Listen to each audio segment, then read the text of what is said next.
নমস্কাৰ বিশ্লেষণ অনুষ্ঠানটিলে আপোনাক সদতকৈ আয়োজন জনাইছোঁ মই মৃণাল তালুকদাৰ আছাম এডভান্টেজ আছাম 2.0 পৰা যোৱা দুটা দিন অসমত বিনিয়োগক লৈ কথা পতা হৈছে আৰু তাক লৈ বিভিন্ন ধৰণৰ কাম চলিছে আজিও প্ৰায় 35,000 কোটি টকাৰ বিভিন্ন ধৰণৰ এমঅইউ সহি কৰা হৈছে কিমান এমঅইউ হৈছে কিমান কোৱান্টিফিকেশ্যন হ'ব that's not an important thing কথাটো হ'ল যে এটা পৰিৱেশ ইয়াক লৈ বহুত প্ৰশ্ন উঠিছে যে কিমানবোৰ আচলতে সঁচাকৈ হ'বগৈ বা দৰাচলতে আগে হৈ থকা কথাবিলাককে এই ধৰণৰ এমঅইউত প্ৰতিস্থাপন কৰা হৈছে নেকি হ'ব পাৰে কিন্তু মই এই মুহূৰ্তত মাত্ৰ ফ'কাছ কৰিছোঁ যে বা যিটো পৰিৱেশ তৈয়াৰ হৈছে বিশেষকৈ ভৱিষ্যতৰ প্ৰজন্মৰ কথাক লৈ আৰু কি ধৰণৰ তেওঁলোকৰ যিটো আশা তেওঁ আকাংক্ষাক লৈ পেলাই আৰু যিবোৰ কথা আমি আকৌ আজি দীঘলীয়াকৈ আপোনাক দেখুৱাম কেইবাটাও ইণ্টাৰভিউ আছে কিন্তু আজি দিনটোত কি হৈছে আৰু তাত ফঁহিয়াই চাবৰ কাৰণে মই আৰু মোৰ সতীৰ্থ ৰাজনৈতিক সম্পাদক নয়ন প্ৰতিম কুমাৰ বহি আপোনালোকৰ ওচৰত দেখুৱাব বিচাৰিছোঁ নয়ন দেখা গ'ল যে আজি যিখিনি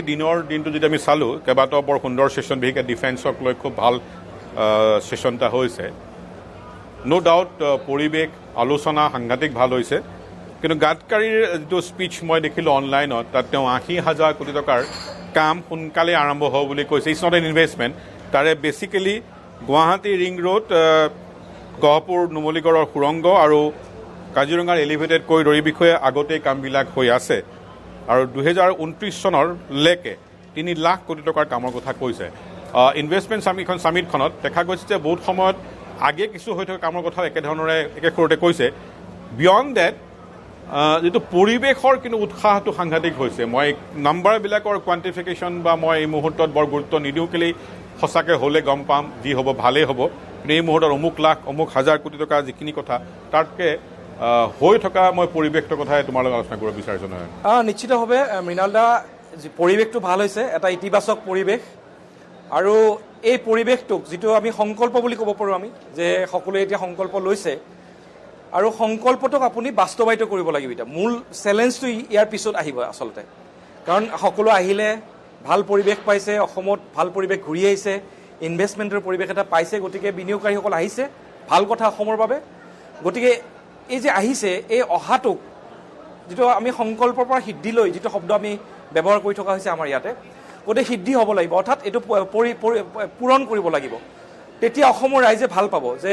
আমি যিবোৰ কথা ক'লোঁ আমি যিবোৰ কথা পাতি আছোঁ এই দুদিন ধৰি এই সকলোবোৰ কথা যদি বাস্তৱায়িত হয় তেতিয়াহ'লে ৱেল এণ্ড গুড মানে মইতো এনেকুৱাও ভাবোঁ যে সকলোবিলাকতো বাদেই দিয়া 20-25% যদি হয়গৈ অসমৰ কাৰণে সাংঘাতিক ভাল কাৰণ মই কেইবাটাও পেনেলত মই আজি বহি দেখিছোঁ যুৱ যিবিলাক এণ্টাৰপ্ৰেনাৰ্ছ আছে যিবিলাক বিল' 40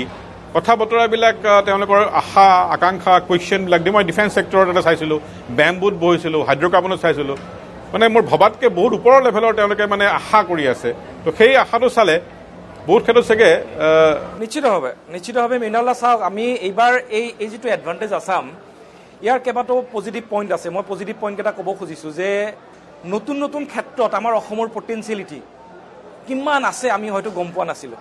আৰু এইবাৰ অতি স্পষ্ট ৰূপত আমাৰ চকুৰ সন্মুখত ওলাই পৰিছে আপুনি যদি হাইড্ৰ'কাৰ্বনৰ কথা কৈছে হাইড্ৰ'কাৰ্বন আমি তেল গেছ উলিয়াই আছোঁ গৈ আছে ৰয়েলটি আহি আছে অহা নাই লৈ বিভিন্ন ধৰণৰ ৰাজনীতিও হৈছে বিভিন্ন সময়ত আৰু আমাৰ জিডিপিৰ ক্ষেত্ৰত আমাৰ ৰয়েলটি এটা ডাঙৰ ৰোল আছে আমাৰ জিডিপি অসমৰ জিডিপিৰ ক্ষেত্ৰত আমাৰ বহুত ডাঙৰ ৰোল এটা আছে আৰু এই ক্ষেত্ৰত আমি আজি যেতিয়া আমি কেন্দ্ৰীয় মন্ত্ৰীগৰাকী আছিলে পেট্ৰলিয়াম মন্ত্ৰীগৰাকী অসমৰ মুখ্যমন্ত্ৰীগৰাকীয়ে আজি এটা অনুৰোধ জনাইছে যে আমাৰ যিবোৰ শোধনাগাৰ আছে তেল শোধনাগাৰ আমাৰ 4টা শোধনাগাৰ 1901তে আমাৰ ডিপগৈ আছে তাৰপিছত আমাৰ গুৱাহাটী ৰিফাইনাৰী 1962 তাৰপিছত বঙাইগাঁও আহিল 1974 আৰু 2000 চনত নুমলীগড় আৰু এই যিবোৰ আমাৰ ৰিফাইনাৰী এই ৰিফাইনাৰীকেইটাৰ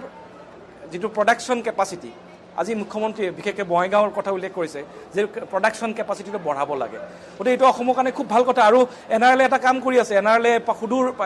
পাৰাদ্বীপ উৰিষ্যাৰ পৰা 5খন ষ্টেটৰ মাজেৰে ব্ৰহ্মপুত্ৰৰ তলেৰে এডাল বিশাল পাইপলাইন বহুৱাই আছে তেওঁলোকে মানে হাইড্ৰ'কাৰ্বনত ইমানেই ভালখিনি কথাটো হৈছে আজি এই বিষয়ে দীঘলীয়া আমাৰ লগত সাক্ষাৎকাৰ আছে অনুষ্ঠানতে আপুনি চাবলৈ পাব Bhaskar Phukan managing director Numaligarh refinery limited তেওঁ আজি প্ৰায় 8,000 কোটি টকাৰ কি ধৰণৰ কাম কৰিবলৈ বিচাৰিছে that is a real investment য'ত আপুনি ধৰক তেওঁলোকে বটলিং প্লেণ্টটো কৰিব বিচাৰিছে যোগীঘোপাৰ পৰা বাংলাদেশলৈ পঠিয়াইছে এটা কথা কিন্তু আগতীয়াকৈ কৈ থোৱা ভাল এই যিমানবোৰ আমি ইনভেষ্টমেণ্টৰ সপোন দেখিছোঁ যিমানবোৰ আপোনাৰ টকা পইচাৰ কথা কৈছে যদি আপুনি ভাবিছে ঘৰত থাকিয়ে এই কথাবিলাকৰ লাভ পাব নাপায় সেয়া আপুনি নিজে জিনি ল'ব লাগিব নিজৰ বিদ্যা বুদ্ধি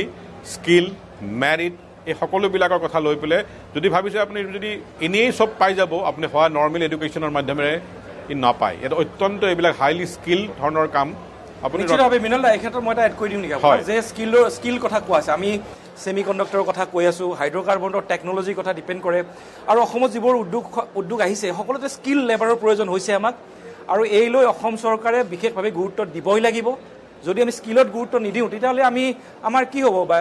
আমাৰ যিটো অসমত ইছ্যু চলি আছে ৰাজনীতি হৈ আছে যে বহিৰাগতে অসমৰ চাকৰিবোৰ খাই দিয়ে গোটেই স্কিল লেবাৰ আমাক লাগিব আৰু এই ক্ষেত্ৰত কাম কিছু হৈ আছে যে বিশেষকৈ নহয় আমি স্কিল প্ৰফেচনেল লাগিব প্ৰফেচনেল আৰু সেইকাৰণে আজি মুখ্যমন্ত্ৰী ডাঙৰীয়া আজি এটা কথা কৈছে বিশেষভাৱে কৈছে যে আমাৰ যিটো পাঠ্যক্ৰম আছে এই পাঠ্যক্ৰমটো আমি জব অৰিয়েণ্টেড কৰিব পাৰোঁ কেনেকৈ এই লৈ চিন্তা চৰ্চা আৰম্ভ কৰিব হৈছে বুলি আজি কিন্তু অতি স্পষ্টকৈ তেখেতে দৰকাৰ নহ'লে আপুনি আমি যে আজি ফেচবুকত বাহ লৈ বা ৰীল বনাই থাকে আপুনি জীৱন নিৰ্বাহ কৰিবলৈ ভাবে যদি ভাবক কিন্তু আদাৰৱাইজ এই অপৰচুনিটিখিনি যিবিলাক ইয়াৰে মই কৈছোঁ 1/10 যদি বাস্তৱায়িত হয় সেইখিনি বাস্তৱায়িত হোৱাৰ পিছতো কাম কৰিবলৈ যদি মানুহ নাথাকে তেনেহ'লে আমি গৈ পেলাই ইটো সেইটো হতাশ গালি পাৰা আৰু বিবৃতি দিয়াৰ বাহিৰে বৰ স্কিল হ'ব লাগিব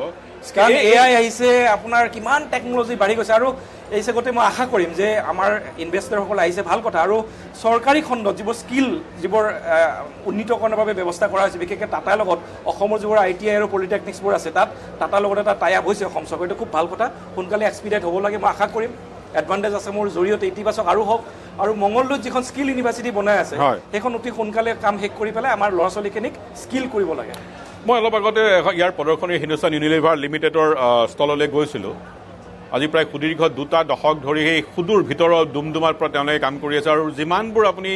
প্ৰডাক্ট আপুনি ঘৰত ব্যৱহাৰ কৰে চাবোন টুথপেষ্টৰ পৰা বিউটিৰ প্ৰডাক্টলৈকে আৰু ভেচলিনলৈকে সকলোবিলাক ডুমডুমাতে হয় ডুমডুমাৰ পৰা নাগপুৰলৈকে সপ্তাহত 2খন ট্ৰেইনেৰে গৈ আছে দেখি ভাল লাগিল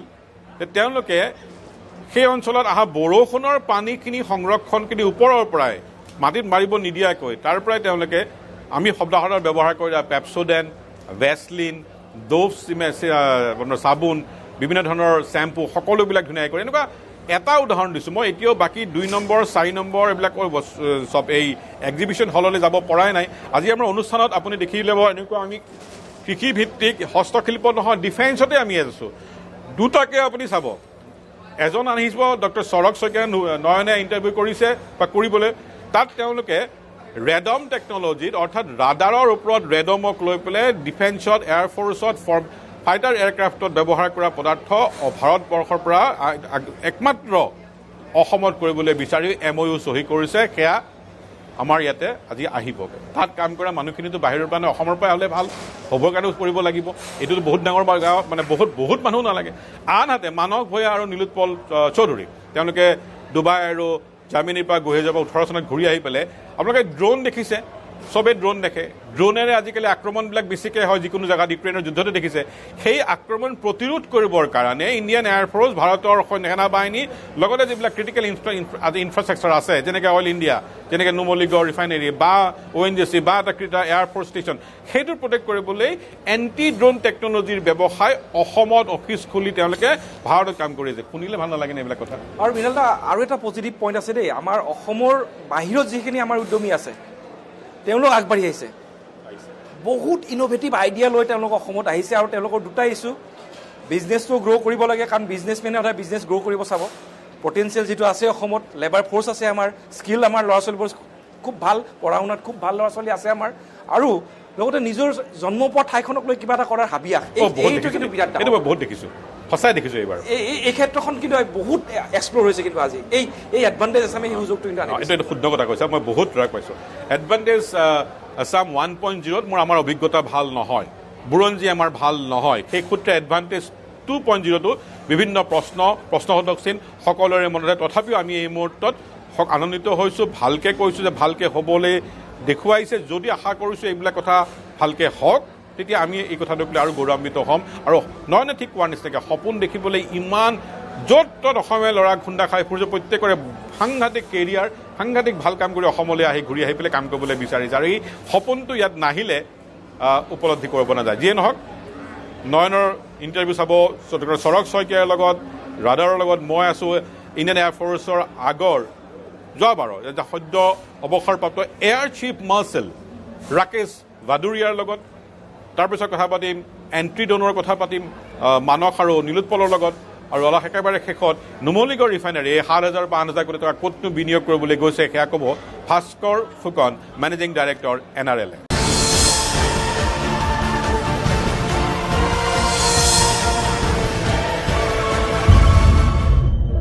এডভান্টেজ আছাম 2.0 বহুত ইতিবাচক আমি খবৰ পাইছোঁ আৰু ইয়াৰে ভিতৰত এটা অন্যতম ইতিবাচক খবৰ হ'ল যে অসমৰ যিসকল যুৱকে বাহিৰত পঢ়া শুনা কৰিছিলে এষ্টাব্লিছ হৈছিলে আৰু পৰৱৰ্তী পৰ্যায়ত তেওঁলোকে বাহিৰত তেওঁলোকৰ বিজনেছ ব্যৱসায় তেওঁলোকে আৰম্ভ কৰিছিলে কিন্তু এই যি এডভান্টেজ আছাম 2.0 ইয়াৰ জৰিয়তে তেওঁলোকে নিজৰ জন্মভূমি নিজৰ মাতৃভূমিৰ প্ৰতি তেওঁলোকে এটা বিশেষ টান লৈ তেওঁলোক পুনৰ অসমলৈ ঘূৰি আহিব বিচাৰিছে আৰু অসমত তেওঁলোকৰ ব্যৱসায় আৰম্ভ কৰিব খুজিছে অকল এইটোৱেই নহয় যে ব্যৱসায়ৰ জৰিয়তে তেওঁলোকে অধিক মুনাফা অৰ্জন কৰিব তেনেকুৱা একো নহয় নিজৰ জন্মভূমিৰ কাৰণে নিজৰ মাতৃভূমিৰ কাৰণে তেওঁলোকে কিবা এটা কৰিবৰ হেঁপাহ লৈ তেওঁলোকে অসমলৈ আহিছে আৰু ইয়াৰ জৰিয়তে অসমত তেওঁলোকে নিয়োগ সৃষ্টি কৰিব বিচাৰিছে আৰু ইয়াৰ জৰিয়তে অসমৰ তেওঁলোকে নাম উজ্বলাব বিচাৰিছে আৰু তেনে এগৰাকী যুৱ বিজ্ঞানী আমাৰ মাজত আছে তেখেত হৈছে ডক্টৰ হৰক শইকীয়া বাংগালুৰুত থাকে বাংগালুৰুত ব্যৱসায় আছে space fairing technologies private limited তেখেত MD আৰু তেখেতে এটা বিশেষ ক্ষেত্ৰত তেওঁ কাম কৰি আছে আৰু অসমত তেওঁলোকে বিনিয়োগৰ বাবে আগ্ৰহ প্ৰকাশ কৰিছে প্ৰথমবাৰৰ বাবে আৰু আজি তেওঁলোকৰ MOU তেওঁলোকৰ স্বাক্ষৰ ইতিমধ্যে হৈ গ'ল ডক্টৰ হৰক শইকীয়া অসমতে ডাঙৰ দীঘল হৈছে জন্ম পাইছে পিছত বাহিৰলৈ গ'ল অসমলৈ আকৌ উভতি আহিব বিচাৰিছে ব্যৱসায় কৰিব বিচাৰিছে এটা বিশেষ ব্যৱসায় কি আপোনালোকে কৰিব বিচাৰিছে অসমত আমি এয়াৰক্ৰাফ্টৰ চিষ্টেমছ ক্ৰিটিকেল চিষ্টেম মেনুফেকচাৰিং কৰিব বিচাৰিছোঁ ডিজাইন এণ্ড মেনুফেকচাৰিং তো তাৰ ভিতৰত প্ৰথম এটা হৈছে ৰেডোম বুলি তো ৰেডোমটো কি হয় ফাইটাৰ জেটৰ যিটো নাকত লগা হয় যিটো জোঙাল বস্তুটো হয় এইটো ৰেডোম হয় ৰেডমটো এটা বহুত স্পেচিয়েল মেটেৰিয়েলেদি বনা হয় আৰু তাৰ যিটো মেনুফেকচাৰিং প্ৰচেছ হয় সেইটো ইণ্ডিয়াত এতিয়ালৈকে হোৱা নাই চ' কাৰেণ্টলি আমি যিমানখিনি ফাইটাৰ জেটছ আছে হয় তেজছ মাৰ্ক 1 হওক তেজছ 2 ৰাফেলটো বাহিৰৰ পৰা আহিছে Su-30 হওক MiG-29 হওক তাৰ চববিলাক ৰেডম আমি ইম্পৰ্ট কৰোঁ ইম্পৰ্টত আমাৰ বহুত ফৰেন এক্সচেঞ্জৰ লছ হয় আৰু এই টেকনলজিটো নিজৰ নোহোৱা হোৱাৰ আমাৰ তাৰ ওপৰত আমি বহুত নিৰ্ভৰ কৰিবলগীয়া হয় বাহিৰৰ কোম্পানীৰ ওপৰত তো সেইকাৰণে ডিলেজ হয় আমি অলৰেডি তেজছ মাৰ্ক 1ৰ ডিলে দেখি আছোঁ তো ৰেডম যিহেতু এটা ক্ৰিটিকেল পিচ অফ টেকনলজি হয় যিটো আজিলৈকে কোনো কৰা নাই তো তাতে আমি এজ এ চেলেঞ্জ হিচাপে ল'লোঁ এতিয়া আমি অলৰেডি গ্ৰাউণ্ড ৰেডাৰৰ কাৰণে আমাৰ ৰেডাৰ যিটো বস্তু অল ফ'ৰ্চেছত ইউজ হয় আপোনাৰ এয়াৰফ'ৰ্চত ইউজ হয় আৰ্মি নেভিত ইউজ হয় অলৰেডি আমি গ্ৰাউণ্ড ৰেডাৰৰ কাৰণে ৰেডম আমি ছাপ্লাই কৰি আছোঁ এয়াৰফ'ৰ্চক আৰু অলৰেডি আৰ্মিৰ লগত কথা পাতি আছোঁ আৰু তাৰ পিছতে আমি অলপ ডাঙৰ কাম যিটো মোৰ চেলেঞ্জিং হয় সেই কামটো আপোনাৰ ফাইটাৰ জেটৰ কাৰণে আগবঢ়াইছোঁ অলৰেডি এডভান্স ষ্টেজেছত আছোঁ আমি এই ৰেডমটোৰ মেইন হ'ল যে ভিতৰত ৰেডাৰটো আছে ৰেডাৰৰ যিটো ছিগনেল বাহিৰলৈ যাব লাগে আৰু উভতিও আহে সেইটো এক্টিভ ছিষ্টেম বুলি কয় মই যদি ফাইটাৰখন চলাই আছোঁ মই এনিমিৰ ক'ত এয়াৰক্ৰাফ্ট আছে বা এনিমিৰ গ্ৰাউণ্ডত কি বস্তু আছে সেইটো মই ৰেডাৰৰ থ্ৰুদি জানো যিহেতু ৰেডমটো এটা কভাৰ হয় এই ৰেডাৰৰ ছিগনেলটো যাতে উইক নহয় মিনিমাম উইকনেছ কৰি পেলাই যদি মই ছিগনেলটো আকৌ একচেপ্ট কৰিব পাৰোঁ সেইকাৰণে ৰেডমটো ডিজাইন হয় নৰ্মেলি এইটো এটা কম্পজিট ষ্ট্ৰাকচাৰ হয় স্পেচিয়েল মেটেৰিয়েল সেইটো আমি তাৰ প্ৰডাকশ্যন ফেচিলিটি আমি গুৱাহাটীত বা গুৱাহাটীৰ আশে পাশে কৰিব বিচাৰিছোঁ যিটো আমাৰ ষ্টেট গভৰ্ণমেণ্ট ক'ব মই তাৰ কাৰণে আমাৰ অনাৰেবল চিফ মিনিষ্টাৰক লগ কৰিছোঁ তেওঁৰ চিফ ছেক্ৰেটাৰীক লগ কৰিছোঁ তেওঁলোকে খুব এচুৰেঞ্চ দিছে আৰু ডক্টৰ শইকীয়া অসমৰ বাবে বহুত ডাঙৰ খবৰ আৰু গৌৰৱৰ কথা যে ইমান এটা টেকনলজি আপোনালোকে ডেভেলপ কৰিছে ইমান ডাঙৰ টেকনলজি ফাইটাৰ প্লেনছত যুঁজাৰু বিমানত থাকিব আৰু আমি এইবোৰ ইম্পৰ্ট কৰোঁ আৰু শেহতীয়াভাৱে ভাৰত চৰকাৰে মেক ইন ইণ্ডিয়াত গুৰুত্ব দিছে ডিফেন্স ছেক্টৰত মেক ইন ইণ্ডিয়া আৰু আমি অসমত আজি এডভান্টেজ আছাম 2.0 আমি আলোচনা কৰি আছোঁ যে ডিফেন্স ইণ্ডাষ্ট্ৰিয়েল কৰিডৰ আমাক লাগে অসমৰ মুখ্যমন্ত্ৰীয়ে কৈছে কেন্দ্ৰীয় চৰকাৰক অনুৰোধ জনাইছে যে অসমক UP তামিলনাডুৰ পিছত তৃতীয়টো ডিফেন্স কৰিডৰ আমাক লাগে কাৰণ জম্মু কাশ্মীৰৰ পিছত অসমত উত্তৰ পূৰ্বাঞ্চলত আটাইতকৈ সৈন্যৰ চাল চলন বেছি আছে গতিকে সেইটো দিশৰ পৰা আপোনাৰ এই প্ৰজেক্টটোৱে কিন্তু এটা ট্ৰিমেণ্ডাছ এটা সুযোগ সৃষ্টি কৰিব পাৰে তো আমাৰ যিটো অসমত কৰিডৰ এটা বনোৱা আৰু এইটো ছাষ্টেইন কৰা এটা চেলেঞ্জিং কাম হয় সেই চেলেঞ্জটো আমাৰ ষ্টেট গভৰ্ণমেণ্ট আৰু ছাপৰ্টেড বাই চেণ্ট্ৰেল গভৰ্ণমেণ্টে খুব ভালকৈ আগবঢ়াইছে ৰাইট তো পলিচি যিখিনি মই দেখিছোঁ আমাক দেখুৱাইছে সেইখিনি বহুত এট্ৰেক্টিভ পলিচি হয় তো সেইখিনি লাগে আমাৰ কিন্তু চাম অফ দ্য মানে ডিফেন্সৰ কিমিউলেট ছিষ্টেমত বহুত দেৰি লাগে ডেভেলপ হ'বলৈ আৰু টেষ্টিং কৰিবলৈ পাৰ্টিকুলাৰলি ফাইটাৰ জেটৰ কাৰণে এয়াৰবৰ্ন টেষ্টিং এণ্ড চাৰ্টিফিকেশ্যন হয় সেইটো খুব মই এইটোৱে ভাবিছোঁ যদি আমি লং টাৰ্ম যদি আমি কৰিব বিচাৰোঁ এটা ডিফেন্স কৰিডৰ তাৰ কাৰণে এটা এংকাৰ কোম্পানী লাগে বাট এটা এংকাৰ যেতিয়া আমাৰ এতিয়া টাটা আহি আছে ইলেক্ট্ৰনিক্সৰ কাৰণে টাটা ডেফিনেটলি এটা এংকাৰ হ'ব মানে তাক এট্ৰেক্ট হৈ বহুত কোম্পানী আহিব চেষ্টা কৰিব সিমিলাৰলি ডিফেন্স আমি ভাবোঁ DRDO বা ডিফেন্স PSU আহিলেও ভাল হয় অলৰেডি আজি পেনেল ডিছকাশ্যনত কোৱা হৈছে এডভান্টেজ আছামত তো আমি ভাবোঁ আমাৰ যিহেতু মই অসমৰে হয় মোৰ এইটোৱে ৰিজন যে মই অসমীয়া হয় কাৰণে মই ইয়াত কৰিব বিচাৰিছোঁ আৰু যদি এইটো কৰে এইটোৱে বহুত সৰগ আমাৰ বাবে গৌৰৱৰ বিষয় ডক্টৰ সৰগ শইকীয়া আমাৰ বাবে গৌৰৱৰ বিষয় মই সৰগৰ বিষয়ে দুটামান কথা উল্লেখ কৰিব বিচাৰিছোঁ এইখিনিতে যে সৰগে গুৱাহাটীত প্ৰথমে পঢ়া শুনা কৰিছিল তাৰপিছত আমেৰিকালৈ গ'ল আমেৰিকাৰ এখন ইউনিভাৰ্চিটিত তেখেতে PhD ডিগ্ৰী কৰিলে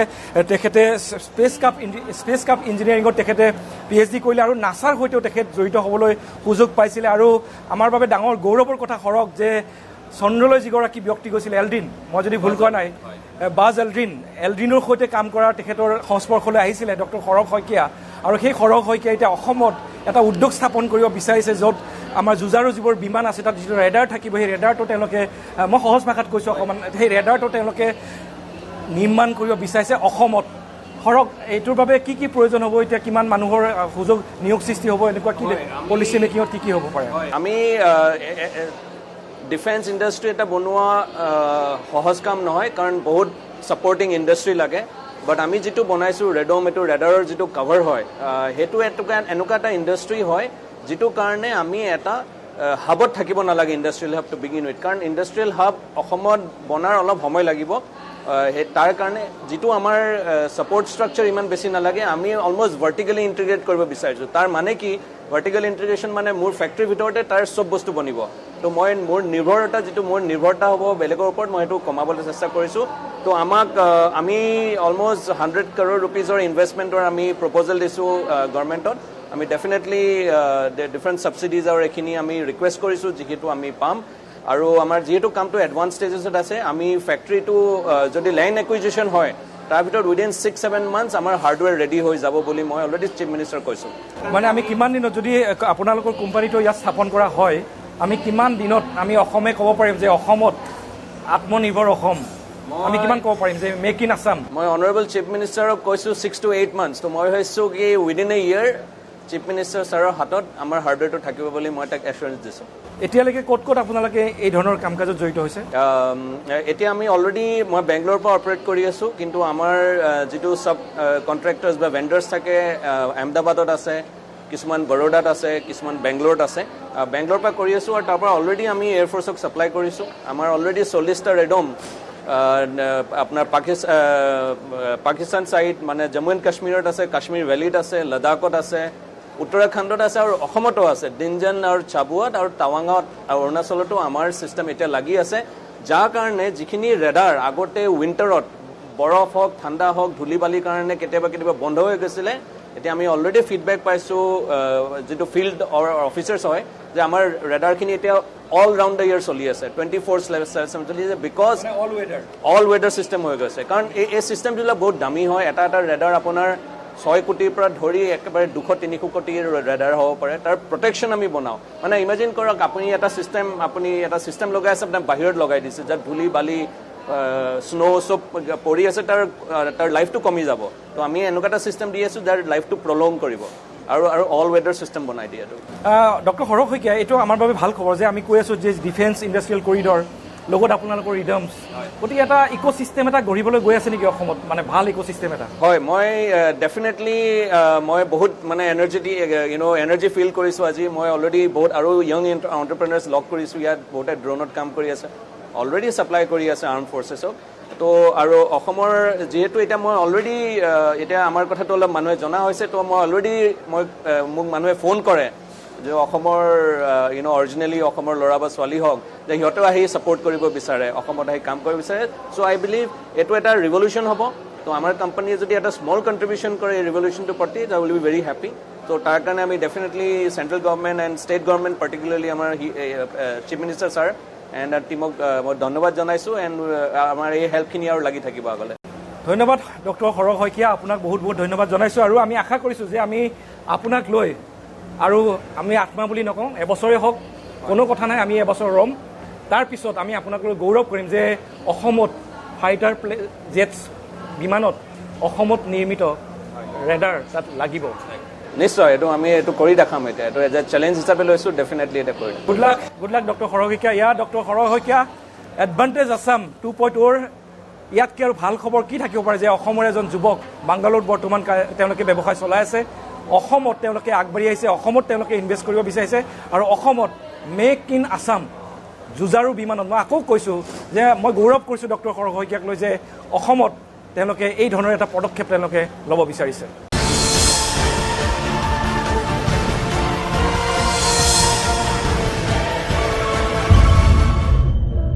আজি ৰাতিপুৱা অনুষ্ঠানৰ মাজতে মই কপিলি এটা হলৰ নাম তালৈ গৈছিলোঁ আৰু তাতে ডিফেন্স আৰু এৰ'স্পেচৰ কথাবিলাক হৈ আছিলে। এটা সম্পূৰ্ণ হল ভৰ্তি মানুহ, বেছিভাগেই অসমীয়া, প্ৰত্যেকেই এই ছেক্টৰত, কাৰণ ডিফেন্স ইজ ওৱান ছেক্টৰ য'ত মানুহে নতুনকৈ কথা আহিছে জানিবৰ কাৰণে।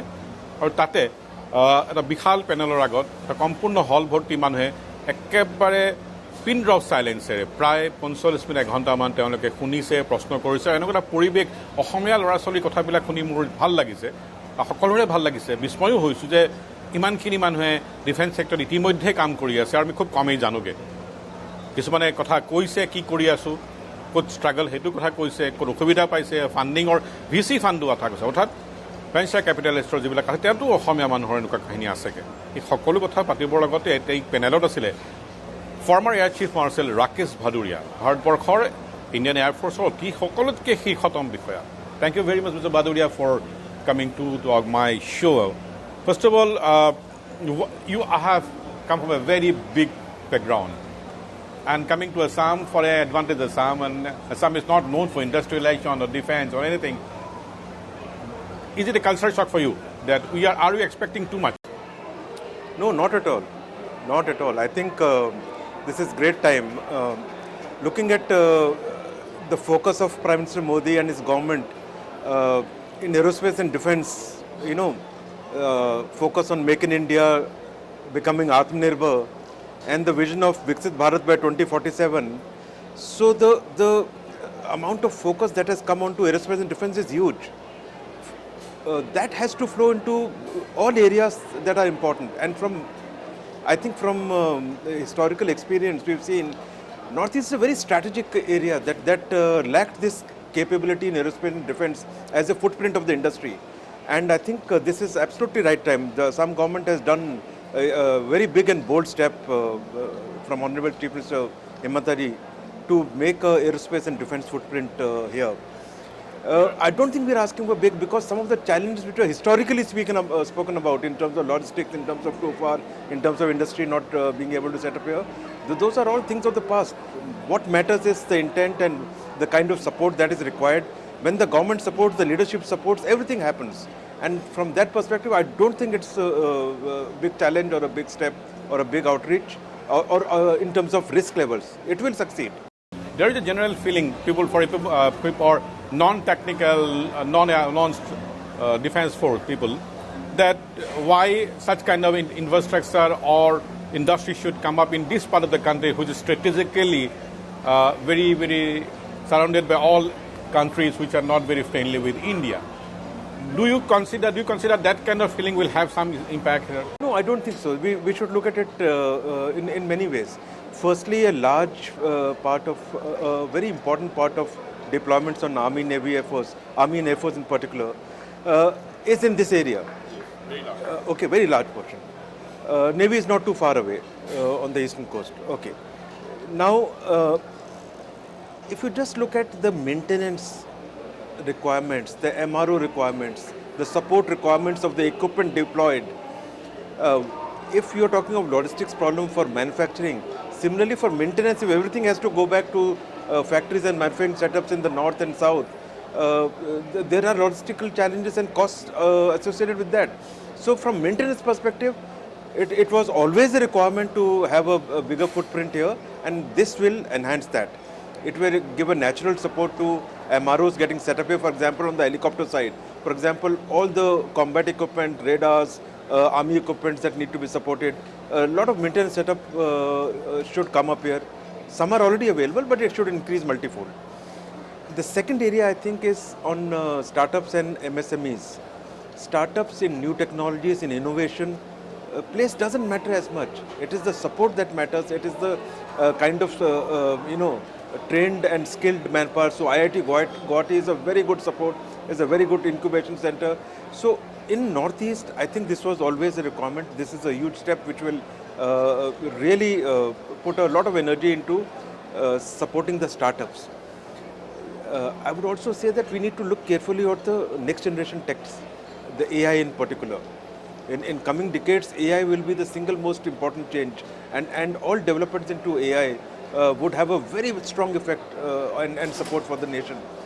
There again, I think Northeast can contribute a lot. These kind of initiatives can contribute a lot. And I hope to see a lot of development in that field and a lot of innovation to start here. Do you think that funding will be a problem for such a bigger project, a big industry, which historically we don't have a track record of? To be honest, funding is an issue across the board in India for startups and some of the smaller MSMEs. Funding is an issue. But it's work in progress. If you see some of the policy measures already taken for schemes and initiatives like IDEX and its subsequent, of course, Aditi, etc., the Technology Development Fund of DRDO. So the government-supported funding initiatives are already in place. There is a lot of change that is happening, what I've seen closely in the last 2 years in particular, in terms of VC funding and other areas of funding from SIDBI, funding from the bank side, for such initiatives and such innovations are on the increase. It is still not enough, I agree. It's still not enough, especially in aerospace and defense, in space also. But this will going to change. The more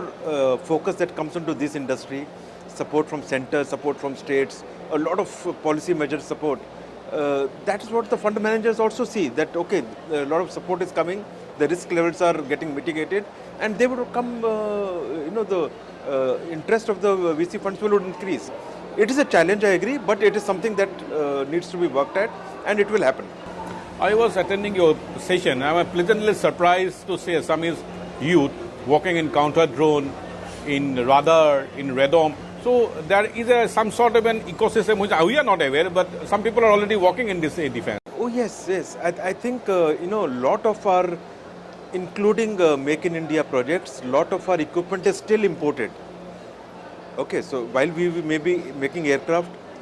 you mentioned radome, the fighter radomes, for example, is imported. So somebody is working on it and it becomes an import substitution. It is a great idea. So there are a lot of places where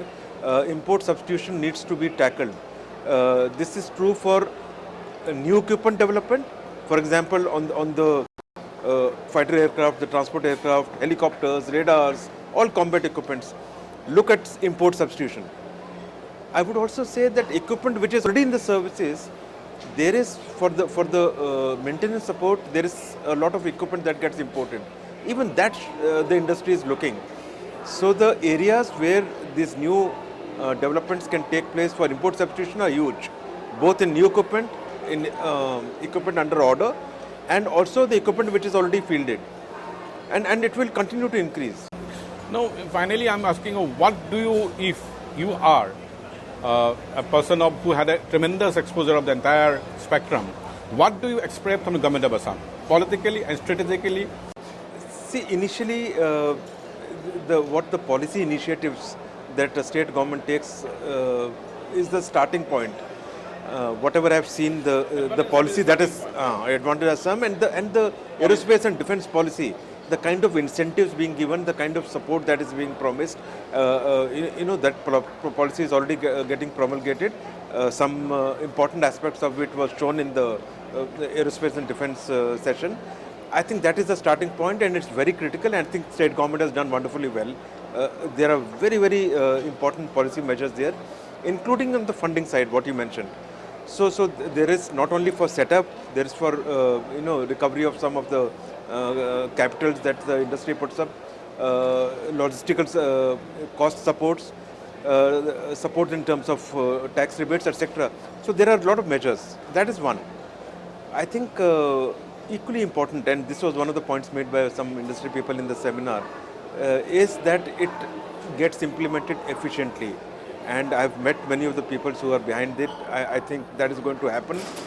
How seamless and efficient this policy gets implemented, and we need to keep it simple, especially for the smaller players, for the innovators, for initial startups. They don't have big wherewithal to be able to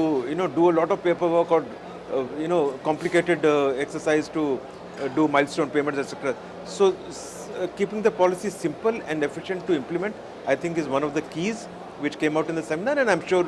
that is what is going to happen here. So finally, my last question is: 5 years down the line, or maybe 5 years may be too small, 10 years down the line, can you expect that Assam will be in a major way in the defense business? Oh, sure. See, once such a strong and bold step is taken, and policy measures are put in place, the industry gets supported. If that support continues for 5 to 10 years, the industry will get set up. The ecosystem will develop, and it takes time. On the defense side, minimum of 5 years, ideally about 8 to 10 years it will take, where it will blossom into a very well supported ecosystem. I am sure there is a lot of potential, especially in the new gen tech that is coming up. Again, I repeat, in the field of AI and quantum, and in terms of space based, in terms of communication, in terms of data networks, there is a lot that needs to be done in this area. Such projects, the place doesn't matter as much, the logistic requirements aren't so much. It is an issue of kind of support and kind of funding and kind of impetus that is available in the state, and that makes all the difference. So the way it has started off here, I think you will see a very successful implementation of aerospace and defense sector here. Thank you very much, sir, for giving me this time, and I hope that your entire expectations come to fruitfulness. Thank you, sir. All the best.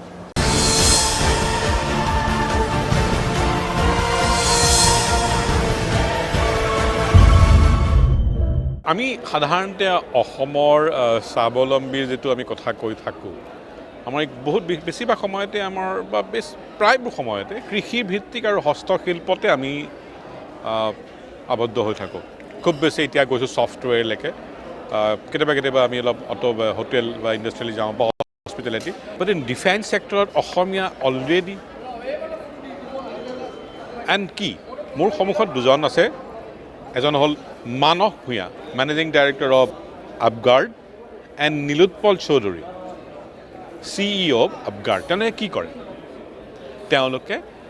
ড্ৰোনৰ পৰা আহিব পৰা বিপদৰ পৰা ভাৰতৰ সেনাবাহিনীক বা এয়াৰফ'ৰ্চক বা ভাৰত চৰকাৰক তেওঁলোকে ৰক্ষা কৰে, ভাৰতবৰ্ষক ৰক্ষা কৰে। ইংৰাজীত কয় কাউণ্টাৰ ড্ৰোন টেকন'লজি। মই অসমীয়াতে কৈছোঁ। কল্পনা কৰক, আৰু তাৰ ৰেজিষ্টাৰ্ড অফিচ বেলতলাত, আৰু ইয়াৰ যিটো ৰিচাৰ্চ এণ্ড ডেভেলপমেণ্ট, মডাৰ্নেশ্যন, এই গোটেইবিলাক হৈ আছে Bangalore. I am surprise, and actually surprise নহয়, গৰ্বিত যে অসমতো অসমীয়া দুজনকে, মানে ইউ হেভ কাম ফ্ৰম ডুবাই এণ্ড তুমি ঘূৰি আহিছা Germany, and both of you have, I believe, come on to 2018. 2018, correct. So what exactly you are doing? মই একেবাৰে একো নাজানো, ধৰি লৈছোঁ অৰ্ডিনাৰী অসমৰ মোৰ দৰ্শকৰ কাৰণে ক'বৰ কাৰণে, what exactly you are doing? Absolutely. আমি কৰি আছোঁ, আমি যোনটো কয় এইটো ইলেক্ট্ৰনিক ৱাৰফেয়াৰ। আপোনালোকে যদি দেখিছে এতিয়া ইউক্ৰেইনত, এতিয়া $100 ড্ৰোন এটাই $1 মিলিয়ন টেংক এটা ডেষ্ট্ৰয় কৰি দিয়ে। চ' বেচিকেলি আমাৰ কোৰ টেকন'লজিটো হ'ল radio' frequency communication technology through the আমি ৰেডাৰ্ছ বনাওঁ, আমি এণ্টি ড্ৰোন টেকন'লজি বনাওঁ। চ' সেইটোৰ থ্ৰু দি আমি যদি কোনোবা ড্ৰোনে এটা মিলিটাৰী বেছ নহ'লে এটা critical infrastructure, not just military, আপোনাৰ ধৰক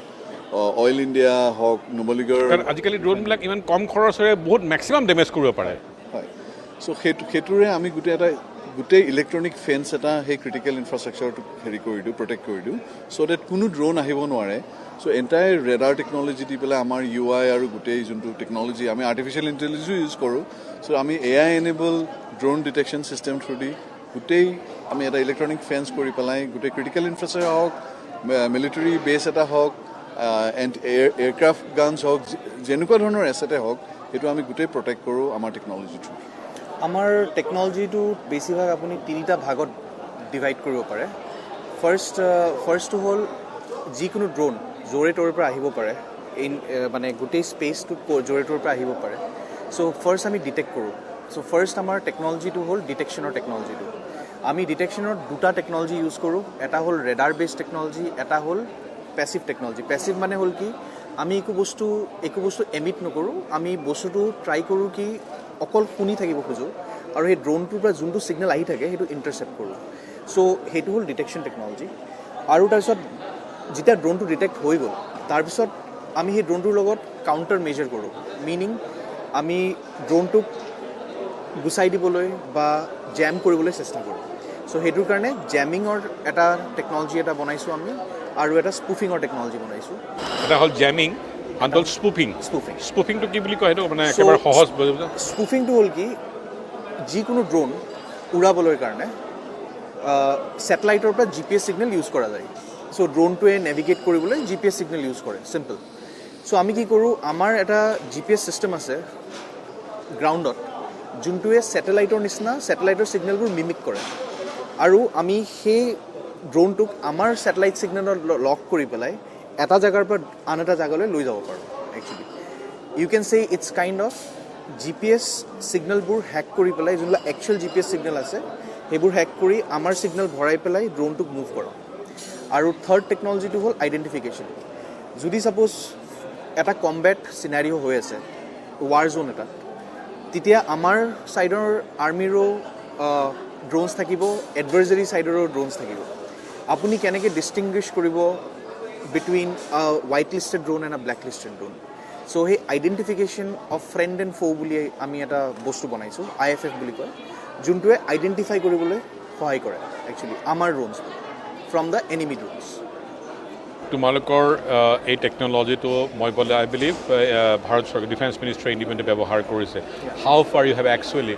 ইটছ R&Dৰ পৰা ওলাই গৈ পেলাই in the field now it in deployed success rate কেনেকুৱা ক'ত কৰিছে if it is not classified ভাৰতৰ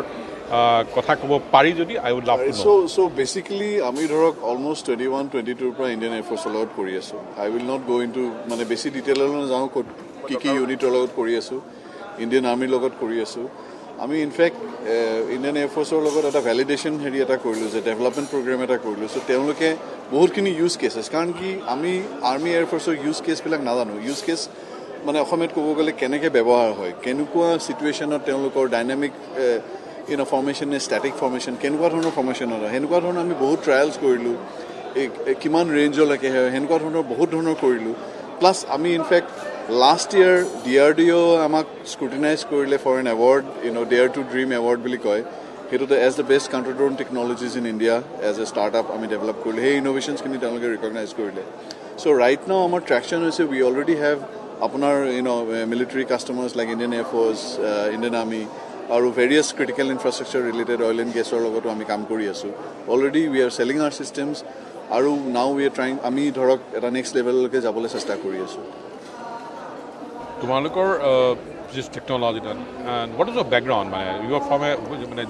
Germany or Dubai. Both of you are from a electronic background or IT background? I am from a business background. My almost 25 plus years, my various industries are starting from technology to management to financial services. So I look at the commercial side of the business. So my background is on technology. So মই basically NIT Silchar পৰা BTech কৰা হয় তাৰপিছত মই বেংগলোৰত অলপ দিন কাম কৰি আছিলোঁ তাৰপিছত মই মাষ্টাৰ্ছ কৰিব গ'লোঁ ইন জাৰ্মানী মাষ্টাৰ্ছ কৰিছোঁ মই টেকনিকেল ইউনিভাৰ্চিটি মিউনিকৰ পৰা তাৰপিছত মই জাৰ্মানীত কাম কৰি আছিলোঁ দেন আই কেম বেক মোৰ মানে প্ৰথমৰ পৰাই I wanted to do something on the technology side আৰু মই ডিফেন্সৰ বেকগ্ৰাউণ্ড মই আগৰ পৰাই মই যেতিয়াৰ পৰা বেংগলোৰত কাম কৰিছিলোঁ তেতিয়াৰ পৰাই মোৰ ডিফেন্স ক্লায়েণ্টছ আছিল মোৰ একচুৱেলি চ' কেনেকৈ বস্তুবোৰ বনে সেইবোৰ মই তেতিয়াই শিকিছিলোঁ তেতিয়াই গম পাইছিলোঁ আৰু মোৰ মানে আছিল কি মই এনেকুৱা এটা ষ্টাৰ্টআপ কৰিব লাগে যোনটোৱে ডিফেন্স টেকনলজিত কণ্ট্ৰিবিউট কৰিব পাৰে that was the dream so' সেইকাৰণে 2018 যেতিয়া ঘূৰি আহিলোঁ so' we started off with the defence side of things Are you the market leader in India? No, we are One of them or we're getting there. I mean, আমি এটা নিজৰ এটা নিচ area এটাত গৈ আছোঁ আমি এটা নিজৰ জাৰ্ণি এটাত গৈ আছোঁ আৰু আমি যোনটো সেইটো এটা আপোনাৰ কথা কওঁ এটা যোনটো টেকনলজি ইণ্ডিজিনাইজেশ্যন বুলি কয় আমি টেকনলজি ছভাৰেণ্টি ৰাইট এতিয়া ধৰক টেকনলজিকেল এতিয়া আমি এটা মাল্টিপেলাৰ ৱৰ্ল্ডত গৈ আছোঁ so' defence is very critical to preserve sovereignty so' সেইকাৰণে এতিয়া বহুত টেকনলজি ইঞ্জিনিয়াৰেশ্যন মেক ইন ইণ্ডিয়া আমি যদি বিকশিত ভাৰত বেছি অসমৰ কথা কওঁ ইটছ ৰিয়েলি সাংঘাতিক ইম্পৰ্টেণ্ট হয় যে আমি আমাৰ ডিফেন্স টেকনলজি ক্ৰিটিকেল টেকনলজিজ মই ধৰক এটা US India এটা ইনিচিয়েটিভতো আছে initiative for emerging and critical technologies so' আমি যোনখিনি ৰেডাৰ এণ্ড ৱায়াৰলেছ টেকনলজিজ কৰোঁ it's part of critical technologies so' আমি সেনেকুৱা ধৰণৰ কিছুমান বস্তু ডেভেলপ কৰিছোঁ চ' ডেট আমাৰ technological know' how and skills and আৰু যিমানখিনি ইঞ্জিনিয়াৰ্ছ এণ্ড আদাৰ প্ৰফেশ্যনেলছ আমি এমপ্লয় কৰোঁ চ' ডেট তাৰ লগতে যেন we can contribute something in terms of technological sovereignty and Atmanirbhar Bharat. আমাৰ কম্পিটিটৰ্ছ আছে নাথাকা নহয় ইণ্ডিয়াত ইটছ আ মিক্স অফ বোথ কিছুমান আছে যোনে হোৱাইট লেবেলিং কৰে solutions they bring from the foreign countries and sell it in India that is something which is permissible এনেকুৱা নহয় কি তেওঁলোকে কৰিব নোৱাৰে বাট আমাৰ এপ্ৰ'চটো হ'ল কি আমি ground up it is a hard thing it's a difficult thing to do but আমি গ্ৰাউণ্ড আপ নিজে ডেভেলপ কৰিছোঁ গোটেই টেকনলজি চ' when DRDO আমাক এৱাৰ্ডটো দিছিল DRDO আমাৰ অফিচত আহি we opened up our systems আমি দেখাইছোঁ কি whatever was done beforehand like যিমানখিনি কৰা গৈছে আমি এইখিনি পুৰা দেখাইছোঁ আৰু দেখাই পেলাই they validated কি ইহঁতৰ indigenous content fully আছে mainly আমি আমাৰ স্পেচটোত we are known in the counter drone space আমাক মানুহে জানে in the counter drone space and you can say that we are one of the leading counter drone companies in India today. My last question. You are in a very niche level of তোমালোকৰ কামটো কৰি আছে and অসমত দুইটাৰে ঘৰ অসমত definitely গম পাওঁ এডভান্টেজ আছাম 2.0 এটা নতুন ধৰণৰ ইক'চিষ্টেম এটা চেষ্টা কৰিছে আৰু ৰিয়েলি এনথিউজড দেখি তোমালোকে কেনেকুৱা লাগিছে We are enthused and in fact আজি দুদিন আগতে যোনটো ডিফেন্স এণ্ড এৰোস্পেচ পলিচি এটা কৰিছে I think that is an encouraging step আৰু কাৰণ we believe আমি ইক'চিষ্টেম ডেভেলপমেণ্টত বিলিভ কৰোঁ আমি যদি লাষ্ট 5-6 বছৰৰ পৰা কৰি আছোঁ এক্ৰছ গুৱাহাটী এণ্ড অসম কিন্তু one thing এইটো স্পেচত because we are doing hardware deep tech it সাংঘাতিক কঠিন the entire journey is very tough so jodi it tough from very angles starting from funding to hardware to getting people to train manhok train kora ba adi kori sob so tar logote jodi government supportive hoy titia of course hey journey to it becomes a little bit easier but yeah I mean it is very encouraging the advantage Assam nisna hoise and hopefully actually the policies will relate to something transformative because policy is one thing and implementation and and also the gute ecosystem to ekelage ahi palai connecting the dots is one thing so hey gute khini is an overall hoy so but overall it's a good starting point and we are enthused. Thank you Manas and thank you Nilotpan and my best wishes and I'm sure you will hosake অসমক গৌৰৱান্বিত কৰিবা. Thank you so much. Thank you.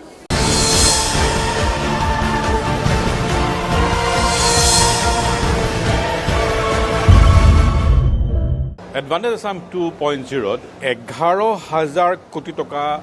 বিনিয়োগ কৰিছে Numaligarh refinery লিমিটেডে সংখ্যা 11,000 কোটি টকা managing director Bhaskar Phukan মোৰ লগত আছে thanks for joining me first of all congratulation আৰু নিজেও কংগ্ৰেচুলেশ্যন দিছোঁ লৈছোঁ 11,000 কোটি টকা যদি ক'বলৈ যায় 1 2 3 4 সহজ ভাষাত অসমীয়া মানুহৰ কাৰণে 11,000 কোটি টকা ক'ত হ'বগৈ কি প্ৰথমতে থেংক ইউ ফৰ হেভিং মি হিয়াৰ আমাৰ 11,000 কোটি টকাৰ প্ৰথম যিটো সবতকৈ ডাঙৰ সিংহংশৰ যিটো তাত ইনভেষ্টমেণ্ট হ'ব সেইটো হ'ব পলিপ্ৰপিলিন ইউনিট এটা সেইটো 7,200 crore তাৰপিছত আমাৰ তাতে যিহেতু আমি সবেই দেখিছোঁ এনাৰ্জি ট্ৰেনজিশ্যন চলি আছে ডিজেলৰ ডিমাণ্ড থাকিব নে নাথাকে এইবিলাক বহুত প্ৰশ্ন আহি আছে সেইকাৰণে আমি ৰিফাইনাৰীটো ফ্লেক্সিবল বনাব লাগে সেইকাৰণে আমি আৰু অন দ্য আদাৰ হেণ্ড ইমান সোপা এয়াৰক্ৰাফ্ট কিনি আছে এয়াৰলাইন্স কোম্পানীবিলাকে নতুন নতুন এয়াৰপৰ্ট হৈ আছে সেইকাৰণে আমি ATF পৰ্টফলিঅ'টো বঢ়াব খুজিছোঁ সেইকাৰণে আমি মেৰক্স বুলি এটা ইউনিট আনিব খুজিছোঁ তাতে ATF বনাবৰ কাৰণে তাৰপিছত আমাৰ উইদিন নৰ্থ ইষ্ট আমি আমাৰ যিটো অইল ডিষ্ট্ৰিবিউশ্যন যিটো নেটৱৰ্ক আছে ডিপু ইনফ্ৰাষ্ট্ৰাকচাৰ এইটো বঢ়াবলৈ ট্ৰাই কৰিছোঁ 5 গ্ৰামত এটা আমি ৰেল ফেড ডেপো বুলি কয় মানে ৰেলেদিত যাব তাতে টেংকিত খালী কৰি তাৰপৰা ট্ৰাক লোডিং হ'ব এইটো কাছাৰ ডিষ্ট্ৰিক্ট কৰিমগঞ্জ তাৰপিছত ত্ৰিপুৰা মিজোৰামত ছাপ্লাই হ'ব তাৰপিছত আমি এটা শিঙিমাৰী যিটো হাজোৰ ওচৰত তাত এটা আমি টেপ অফ পইণ্ট কৰিব খুজিছোঁ কাৰণ এডাল পাইপলাইন আছে নুমলীগড়ৰ পৰা শিলিগুৰিলৈ যায় তাৰপৰা টেপ অফ লৈ পেলাই তাত টেংকিত প্ৰডাক্টটো আহিব তাৰপৰা আমি ট্ৰাক লোডিং কৰিম ই গুৱাহাটী মহানগৰীকে ধৰি শ্বিলং ইফালে ইভেন ভূটানৰ যিটো নৰ্দাৰ্ণ ছাইড আছে সেইপিনে আমি ছাপ্লাই কৰিব পাৰিম তাৰ লগতে এটা বটলিং প্লেণ্টটো আহিব যিটো আমি বিল্ড অ'ন অপাৰেট বেচিছত চলাবলৈ ট্ৰাই কৰিম এইটো মানে আমাৰ NRLৰ নিজা ইনভেষ্টমেণ্ট নহ'ব পাৰে কিন্তু মানে আমি সেইটো বেলেগ এটা প্ৰাইভেট এণ্টাৰপ্ৰিনাৰক দি পেলাই বনাই আমাৰ LPGটো তেওঁলোকে বটলিং কৰি দিব চ' সেইটো হ'ল আমাৰ শিঙিমাৰী প্লেন তাৰপিছত আমি আহোঁ যোগীঘোপালৈ যোগীঘোপাত এটা আপোনালোকে জানে যে মাল্টি মডেল টাৰ্মিনেল এটা বনাই আছে মাল্টি মডেল মিনছ তাত ৰেলো থাকিব জাহাজো থাকিব বাই ৰোডো তাৰ পৰা ট্ৰান্সপৰ্ট কৰিব পাৰি চ' আমি তাত এটা ডেপো বনাব খুজিছোঁ আকৌ তাৰ পৰা আমি মেৰাইন ট্ৰান্সপৰ্টেশ্যন কৰিম ফৰ লিকুইড ফুৱেল যাৰ কাৰণে বাৰ্জ লগা হ'ব আৰু বাৰ্জত মই ভাবোঁ তাতে প্ৰাইভেট ইনভেষ্টমেণ্টৰ স্ক'প থাকিব just two brake the ice আমি এটা PSU কোম্পানীৰ লগত কথা পাতি আছোঁ তেওঁলোকে জাহাজ কেইখনমান দিব আৰু সেই লোকেশ্যনটো ইমান ধুনীয়া ষ্ট্ৰেটেজিকেলি লোকেটেড অলপ দূৰ গ'লেই আপুনি তাত বাংলাদেশৰ চিলমাৰী বাগাবাৰী ঢাকাৰ নিচিনা পাব আৰু যদি আপুনি ইচ্ছা কৰে you can sail up to Haldia port so' transportation কষ্টটো যথেষ্টখিনি কমাব পাৰি কেইটাকে যাওঁ কথাবিলাক প্ৰথমতে গোটেইকেইটাক লৈ পেলাই মোৰ কেইবাটাও সৰু সৰু কুৱেশ্যন আছে পলিপ্ৰপিলিন এনেকুৱা ধৰণৰ বস্তু এটা মেটেৰিয়েল BCPL লেপেট কটা তেওঁলোকেতো বনাই আছে তেওঁলোকে বনাই আছে এতিয়া BCPL যদি চাই তেওঁলোকে দুটা প্ৰডাক্ট মেইনলি বনায় এটা হ'ল পলিইথিলিন আৰু এটা পলিপ্ৰপিলিন পলিইথিলিন প্ৰায় 220,000 মেট্ৰিক টন 220,000 মেট্ৰিক টন বনায় আৰু পলিপ্ৰপিলিন 60,000 মেট্ৰিক টন বনায় এনুৱেলি আমাৰ যিটো প্লেন হ'ব আমি অকল পলিপ্ৰপিলিন বনাম কাৰণ আমাৰ যিটো ৰিফাইনেৰী এক্সপানশ্যন আহিব তাৰ লগতে প্ৰপিলিন মলিকিউলটো এভেইলেবল হয় আমি এনেকুৱা এটা প্লেন বনাইছোঁ যাৰ নাম হয় পেট্ৰ' FCC বুলি কয় তাত প্ৰপিলিন মলিকিউলটো অলৰেডি আমি তাত পাম সেইটো পলিমাৰাইজ কৰি আমি পলিপ্ৰপিলিন বনাব পাৰোঁ আৰু 360 KTPA তাৰমানে আমাৰ এটা বাই প্ৰডাক্টেই 360 KTPA প্ৰায় 1.5 গুণ বেছি হয় চ' আৰু এইটো এটা কমোডিটি পলিমাৰ বহুত জেগাত লাগে এইটো এতিয়া BCPLৰ এটা প্ৰব্লেম মই শুনিবলৈ পাইছিলোঁ যে এই ধৰণৰ যিবিলাক আল্টিমেট প্ৰডাক্টবিলাকৰ মাৰ্কেটবিলাক চেণ্ট্ৰেল ইণ্ডিয়া বা নাগপুৰ অঞ্চলত হয় ডিষ্টেঞ্চটো ইমান ডিষ্টাৰ হৈ যায়গৈ যে প্ৰাইভেট প্লেয়াৰ্ছ আৰু ৰিলায়েন্সৰ নিচিনা বস্তুৰ পাহাৰ তাৰ প্ৰাইচ ডিফাৰেঞ্চিয়েশ্যনটোত BCPLে কম্পিট কৰিব নোৱাৰে আপোনাৰো ক্ষেত্ৰত your will be something around Numaligarh বা অসমতে হ'ব নৰ্থ ইষ্ট কেইটা কৰিলে বাৰু হ'ব আদাৰৱাইজ কেন ইউ ছাষ্টেইন আমি আমাৰ বদ্ধমূল ধাৰণা আমি ছাষ্টেইন কৰিম আৰু এটা কথা মন কৰিবলগীয়া পেট্ৰ'কেমিকেল সদায় হাব হিচাপে ডেভেলপ হয় ষ্টেণ্ড এলোন এটা যদি থাকে আৰু BCPLৰ যিটো কেপাচিটি আছে অতি নগণ্য একচুৱেলি কিন্তু যদি BCPL আৰু আমাক NRLক মিলাই দিয়ে আপুনি দেখিলে আমি অলমষ্ট 1 মিলিয়ন টাচে কৰিম বা 0.7 মিলিয়ন টাচ কৰিম চ' ইমানখিনি যেতিয়া আপোনাৰ পলিমাৰ এভেইলেবল হ'ব মই ভাবোঁ ডাউনষ্ট্ৰীম ইণ্ডাষ্ট্ৰী আহিবলৈ আৰম্ভ কৰোঁ আমি অলৰেডি চেষ্টা কৰিয়ে আছোঁ যে যিটো আগতে সপোন আছিল যে এখন প্লাষ্টিক পাৰ্ক হওক বা এনেকুৱা ধৰণৰ সেই সপোনটো এতিয়া ৰিয়েলাইজ কৰাৰ সময় আহিছে আৰু এডভান্টেজ আছামৰ নিচিনা আমি বহুত প্লেয়াৰৰ লগত কথা পাতিছোঁ দে আৰ ইণ্টাৰেষ্টেড আমি যদি অকণমান সহায় কৰি দিব পাৰোঁ তেওঁলোকে আহি পেলাই ইয়াতে কনজাম এনেকুৱা নহয় যে অসমৰ মানুহে প্লাষ্টিক ডিৰাইভেটিভ সামগ্ৰী ইউজ নকৰে ইয়াত আপুনি পলিমাৰটো বনাই বাহিৰত লৈ যায় তাত মেনুফেকচাৰ হৈ আকৌ ইয়ালৈকে ঘূৰি আহে সেইটোকে নকৰি আমি লজিষ্টিকটো উল্টা কৰিব খুজিছোঁ আমি বিচাৰিছোঁ যে যিটো এণ্ড প্ৰডাক্ট হওক ইয়াতে বনি পেলাই আমাৰ ইয়াতে কনজামশ্যন হোৱাৰ উপৰিও আমি we will export to others so' that is the difference that we are trying to create দৰ্শকসকলৰ কাৰণে এটা সহজকৈ বুজাই পেলাই কওঁ মনত পৰিছিল এটা সুদীৰ্ঘকাল আন্দোলন কৰি গৈ পেলাই 220,000 কিলো মেট্ৰিক টনৰ এটা উৎপাদনকাৰী BPCL Brahmaputra polymer crackers limited Lepetkata কত আন্দোলন দেখিলে কত নিউজ হ'ল আৰু এতিয়া 360 প্ৰায় 1.5 গুণ হ'বলৈ গৈ আছে NRLৰ বাই প্ৰডাক্ট হিচাপে ডেট ছামথিং এক্সেপশ্যনেলি গুড এতিয়া আহোঁ নেক্সট ATF এই যিটো প্ৰডাকশ্যন হ'ব ATF is it for civilian or defence also' নাই আমি দুইটাৰ কাৰণে অলৰেডি বনাই আছোঁ এতিয়াও আমি প্ৰায় 80,000 মেট্ৰিক টনমান বনাওঁ এইটো বনালে এনাডাৰ 200,000 মেট্ৰিক টন হ'ব চ' এইটো বহুত চিভিলিয়ান এণ্ড এয়াৰফ'ৰ্চৰ কাৰণে ইউজ হয় আমাৰ পৰা আমি actually signs we are not the ultimate supplier আমাক আপুনি এয়াৰপৰ্টত দেখা নাপায় NRLৰ ব্ৰেণ্ডৰ গাড়ী আমি বেকত থাকোঁ আমি HP হওক BPCL হওক ইভেন IOCLও আমাৰ পৰা স্পৰেডিকেলি লয় চ' আমি হ'লোঁ supplier we are manufacture cum supplier আপুনি ভাবিব পাৰে আমি wholesale supplier type so' that is our space actually আমি চবকে ছাপ্লাই কৰিম চ' ATFৰ ডিমাণ্ডটো will go' up just like anything actually 1500খন এয়াৰক্ৰেফ্ট ইণ্ডিগো আৰু আমাৰ ইণ্ডিয়ান এয়াৰলাইন্স এয়াৰ ইণ্ডিয়াই মিলি পেলাই অৰ্ডাৰ দিছে চ' সেইবিলাকতো ATFতে চলিব এতিয়া কালি প্ৰধানমন্ত্ৰীয়ে কৈছিলে 7টা ৰুটৰ পৰা এতিয়া প্ৰায় 31টামান ৰুটত এটা ফ্লাইট চলে সৰু সৰু পাচিঘাটৰ নিচিনা ফ্লাইট চেণ্টাৰবিলাকলৈ নেক্সট আহোঁ যোগীঘোপাৰ যিটো multi modal it's very interesting আপুনি ক'লে যোগীঘৰৰ পৰা ঢাকালৈকেও বৰ দূৰ নহয়গৈ যদি আপুনি যোগীঘৰ পৰাই কৈছে নে মাল্টি মডেলটো নে বেলেগ কৈছিলে? যোগীঘোপা আমি যোগীঘোপাত গভৰ্ণমেণ্টৰ ওচৰত আবেদন কৰিছোঁ যে আমাক এটুকুৰা মাটি দিব লাগে। তেওঁলোকে প্ৰচেছটো আগবঢ়াইছে। হোপফুলি কেইদিনমানৰ ভিতৰতে আমাৰ মাটি এল'কেট হ'ব। কাৰণ আপুনি জানে তাত আগতে এটা কাগজ কল আছিলে। এই কাগজ কলটো ৰিডানডেণ্ট পৰি আছে, তাৰ অলপ মাটি আছে, সেইখিনিৰে অলপ পৰ্চন, গোটেইখিনি নালাগে আমাক, অলপ পৰ্চন দিব। তাত চাইডিং আছেই, চাইডিংটো আমি ৰিভাইভ কৰিম। তাত আমি আনলোড কৰি আমি বাৰ্জ লোডিং কৰিম অফ লিকুইড হাইড্ৰ'কাৰ্বন ফুৱেল, সেইটো পেট্ৰলেই হওক বা ডিজেলেই হওক। আৰু যিহেতু আমাৰ বাংলাদেশৰ লগত এডাল পাইপলাইন অলৰেডি চলি আছে পাৰ্বতীপুৰলৈকে, ভালকৈ চলি আছে, এই ডিষ্টাৰ্বেঞ্চতে কোনো অসুবিধা হোৱা নাই। ডিষ্টাৰ্বেঞ্চৰ কাৰণ এনাৰ্জি চবকে লাগে। আৰু এইবিলাক মোৰ মতে এই ডিষ্টাৰ্বেঞ্চবিলাক ক্ষণস্থায়ী, ব্যৱসায়টো পাৰ্মানেণ্ট। একচুৱেলি ব্যৱসায় চবকে লাগিব। চ' আমি সেইটো ধাৰণাতে আমি আগবাঢ়ি গৈ আছোঁ। আৰু মই আগতে কোৱাৰ নিচিনা যদি বাংলাদেশে কিবা কাৰণে নলয়ও, এইটোৰ পৰা আমি লোড কৰি হালদিয়ালৈ সস্তাত নিব পাৰিম। এতিয়াও আমাৰ প্ৰডাক্ট বজবজ গৈ আছে। বজবজ বুলি এটা টাৰ্মিনেল আছে কলিকতাৰ মাৰ্কেটখন BPCL গোটেই NRLৰ পৰাই নি আছে। যদি আমি সেইখিনি সস্তাত পহুচাই দিব পাৰোঁ, তেতিয়াহ'লে আমাৰো অলপ মাৰ্জিনটো বাঢ়িব। সেই যোগীঘৰৰ পৰা আকৌ ভূটানো লিংক হ'ব পাৰে নেকি? ভূটানো লিংক হ'ব। তাৰ পৰা যিহেতু ভূটান অলৰেডি সেই মাল্টি মডেলত দে আৰ ইণ্টাৰেষ্টেড। সিহঁতি শিলেই হওক বা এনেকুৱা ধৰণৰ তেওঁলোকৰ ৰপ্তানি কৰিছে, কিছুমান আমদানিও কৰিব। So' Bhutan will be well connected from. কাৰণ বহুত দূৰ নহ'ব যেন লাগে মই ক'ব যে 2.5 ঘণ্টামানতো আগেই পাব চাগে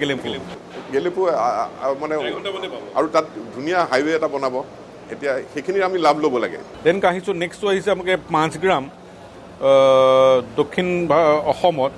শিলচৰৰ ওচৰে পাজৰে কিবা এটা কৰিব বিচাৰিছে। এইটো কি কৰিব বিচাৰে? শিলচৰত আপুনি যদি চাই IOCLৰ এটা ইনষ্টলেশ্যন আছে, ৰামনগৰ বুলি জেগাটুকুৰত আছে। চ'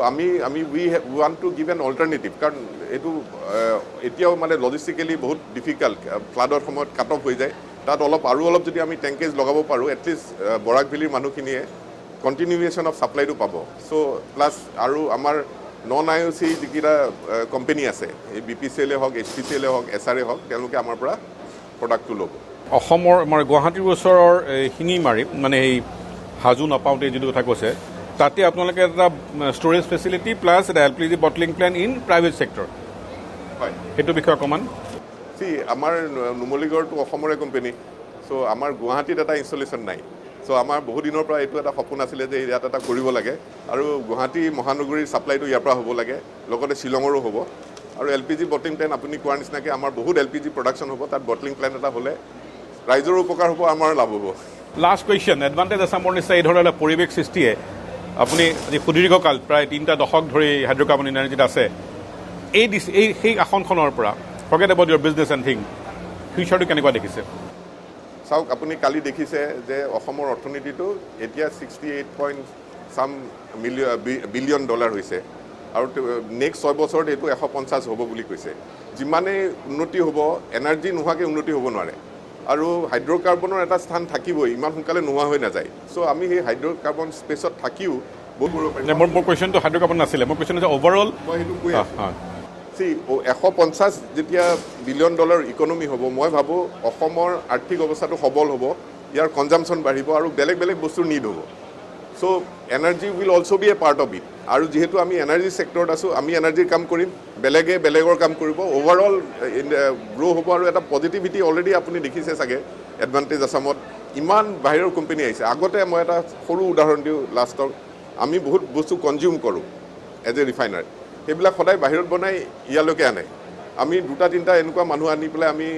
MOU কৰাব পাৰিছোঁ, তেওঁলোকে বস্তুটো ইয়াত প্ৰডিউচ কৰিব, দৰকাৰ পৰিলে ইয়াৰ পৰা বাহিৰত পঠিয়াব। So' that is the change in mindset that we have been able to bring. নিজৰ কনজামশ্যন আমি গোটেইকেইটা ৰিফাইনাৰী মিলি বহুত খাওঁ। আমি সেইকাৰণে আমি কেনেকুৱা কোম্পানীবিলাকক আমি কেনভাছ কৰিলোঁ যে প্লিজ মেক ইট হিয়াৰ। আৰু সিহঁতি যিটো ইনগ্ৰেডিয়েণ্ট লয়, ফিউচাৰত সেইটো ইনগ্ৰেডিয়েণ্ট বনোৱাৰ আমাৰ পচিবিলিটি আছে। চ' সেইখিনি আমি ভাবি পেলাই তেওঁলোকক ইনভাইট কৰিলোঁ, তেওঁলোকে সেই MOU চাইন কৰিলে। It gives lot of satisfaction to us. Thank you very much for giving me the time and we wish all the best to NRLৰ এণ্ডাৰভিয়াৰখিনিও আৰু অসমৰো ভাল হওকগৈ। ধন্যবাদ। এডভান্টেজ আছাম 2.0 2টা দিনৰ যি মূল কাৰ্যসূচী আছে, সেই কাৰ্যসূচী ইতিমধ্যে সমাপ্ত হৈছে। অহাকালিৰ পৰা ইয়াত যি প্ৰদৰ্শনী আছে, সেই প্ৰদৰ্শনীৰ দুৱাৰ সাধাৰণ ৰাইজৰ বাবে মুকলি কৰা হ'ব। এডভান্টেজ আছাম 2.0ত যিখিনি বিনিয়োগৰ বাবে যিখিনি চুক্তি হ'ল, সেই চুক্তিসমূহ পৰৱৰ্তী পৰ্যায়ত কেনেদৰে কাৰ্যকৰী হয়, সেয়া আমি নজৰ ৰাখিম আৰু আপোনালোকেও এই গোটেই বিষয়বোৰৰ ওপৰত নজৰ ৰাখক কিন্তু এটা মূল কথা হৈছে যে বিনিয়োগৰ বাবে অসমত যে এতিয়া এটা ভাল পৰিৱেশ আহিছে সেই কথা এই এডভান্টেজ আছাম 2.0 পৰা ভালদৰে স্পষ্ট হৈছে ইমান সময়ে এই অনুষ্ঠান চোৱাৰ বাবে মই আপোনালোকক ধন্যবাদ জ্ঞাপন কৰিছোঁ শুভৰাত্ৰি